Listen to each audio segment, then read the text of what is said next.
Hi everyone, so another stock market update and a very important one. Given that I've been out in New York, I've met with mergers and acquisition specialists, a chap who used to work for me to get a bit of finger on the pulse there. I've met with my cousin who interviews CEOs of HP on his own show, CEO of PayPal, of Zoom, so get his take, and I'll be sharing a lot more of that on my social media and on my Telegram channel. The links are on in the bio. Okay, you've seen what's happening with sterling, so let's just have a look at the markets. This is valuation based on price earnings, based on the share price relative to the profitability of a company. Those in green, I've said it for a long time, the financials and the energy companies, I keep saying it every single week when I do these updates, are the ones which stand out as relatively undervalued. Now, that's just one measure of what impacts the likelihood of a share price to rise. Its profitability is just one factor. It's not the only factor. So we'll have a look at a few more. After the interest rate rises in the US, there have been more people saying that the banks are likely to do better, make more money, and that ties in with what you can see there.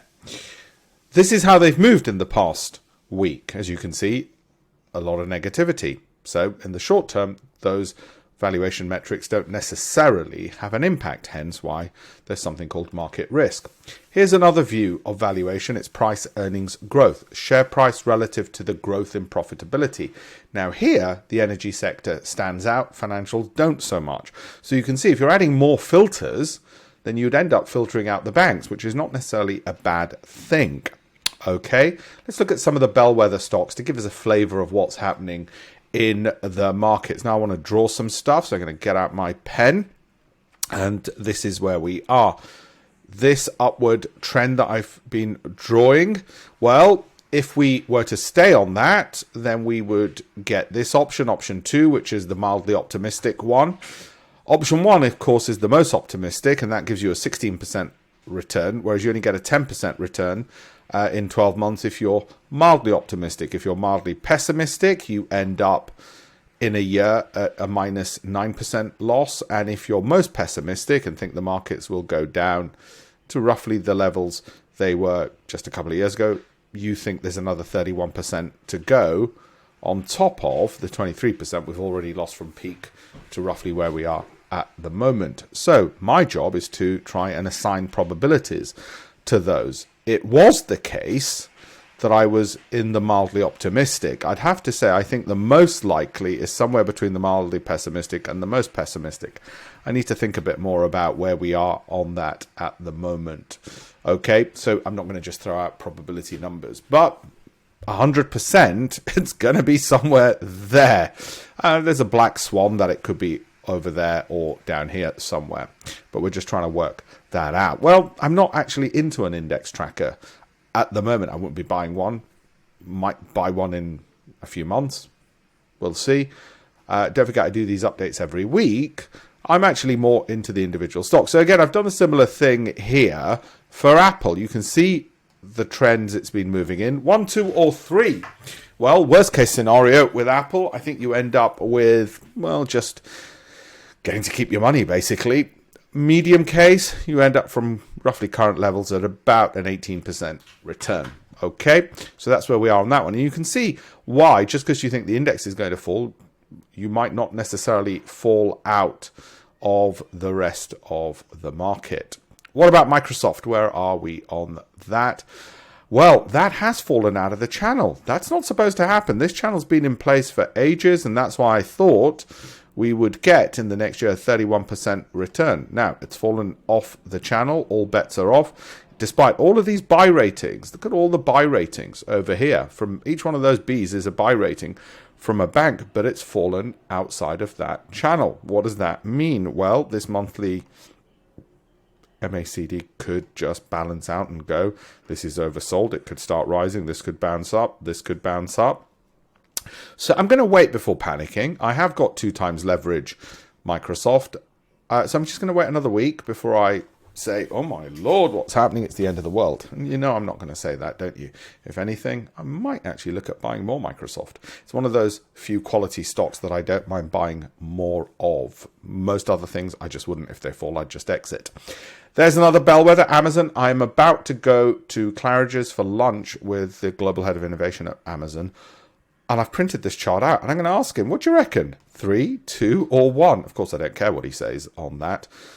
It's my business to know which way I think those are likely to go. And as you can see, we've not hit the lower bar yet. And you probably want to wait before getting into it to see what happens around there. Seems a sensible thing to do, doesn't it? So let's just wait on that one before getting in any more. For those holding Amazon, would you sell? Do you want to trade there and trade back in? Probably not. You're probably going to say to yourself, well, Amazon's one of those which, were it to fall off, you'd buy more. But before buying more, you want to see what happens around that point. It's absolutely fair strategy. Meta, I've been showing. Again, it's fallen off. Look, it's fallen off. It's not one I'm necessarily going to buy more into at the moment. But just to give you a sort of an idea, were it to go to all-time highs, and even if it took roughly 2 years, you're looking at about doubling your money. We're not looking at that at the moment. Let's have another revisit next week on that and see what the market tells us in that time frame. Costco, it's there. It's not fallen off a cliff yet. It's one of the ones that I like. Again, you're not getting major returns in any event, so you might just want to wait on this one. You can see there's a lot of waiting. Well, of course there is. The markets aren't exactly shooting up, are they? PayPal's come off a little bit as well. I said when it was at those lows that in 2 years I'm looking at a 36% return. It then accelerated ahead. I suspect it's going to fall back a bit before probably doing something along those lines. Okay, Johnson & Johnson, you can pause the video and have a look. I've given you 3 options. Worst case, get to keep your money. Moderate, 10% gain. Happy, 18%. You can see why most people would say, oh, forget that. They're not really great returns. I don't want it. Katera, I'm still in. It's near there. It was up here. It's near there, and you can project forward if it continues on that trend. So would I buy it today? Well, I still own it. I'm not selling it yet, but I'll keep an eye on it and see if this move is going to go down, in which case this is going to go down and we'll probably have to sell because that's the strategy. Okay, Halliburton, again, we're at the lower end. You can see why you'd say to yourself, uh-oh, wait, sell. And Coursera might end up like that next week. We'll see. Because if it stayed at this lower end and moved up, you're looking at a 50% gain. And that's why I think I might have Halliburton. Assume I do. Don't think I do, but I better say that I do if I'm not sure. Marathon Oil, I do have. And that's what we're looking at. And again, similar kind of story. Is it going to fall off? And these fall down, these momentum indicators? Well, let's wait and see. But we still own it at the moment. Occidental Petroleum, similar kind of story, expecting 25% from current level, roughly from current levels. But is it going to fall off? Is this going to go down? So you can see what the pattern is across a whole load of these stocks. Devon Energy, similar kind of story. We own it. We're going to continue on this upward move, and will that hold? In which case we get 116% return. You know, that support level that it's had, or are these all going down? In which case, take the profits now and then run. I'm going to give it another week before I decide. Marathon Petroleum Corporation as well. Before we come to my campaign for $1 million, yes, I was in New York. There's NASDAQ. So just proof that I was in New York. That's what NASDAQ looks like. You know, that big board that you see with all the prices. That's me at Bloomberg in New York giving my comments. And I returned in time for Her Majesty's funeral. So just a reminder, it's been a solemn week and it seems like it was so long ago. Here's something that's interesting to cheer you up. Investor pessimism is at